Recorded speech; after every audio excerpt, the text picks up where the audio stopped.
धाराशिव जिल्हा परिषदेत 2 तास काळजाचा ठोका चुकला, लिफ्टमध्ये अडकला कर्मचारी, 2 तासांच्या थरारानंतर सुटका.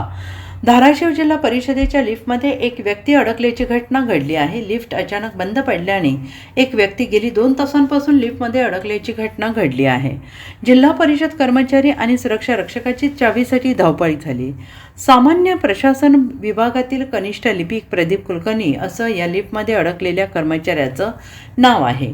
तब्बल 2 तासानंतर कर्मचाऱ्याला जिल्हा परिषदेच्या लिफ्टमधून सुरक्षारक्षक आणि कर्मचाऱ्यांनी बाहेर काढलं.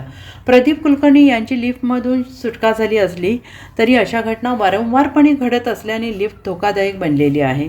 नवीन अध्यक्षांनी सातत्यानं बंद पडणाऱ्या लिफ्टकडे लक्ष देण्याची सामान्यतः मागणी होते आहे. या घटनेनंतर परिसरातील काही वेळ खळबळ उडाली होती. अखेर 2 तासानंतर कर्मचाऱ्याला बाहेर काढण्यात यश आलं. Bureau report SBN Marathi, Dharashiv.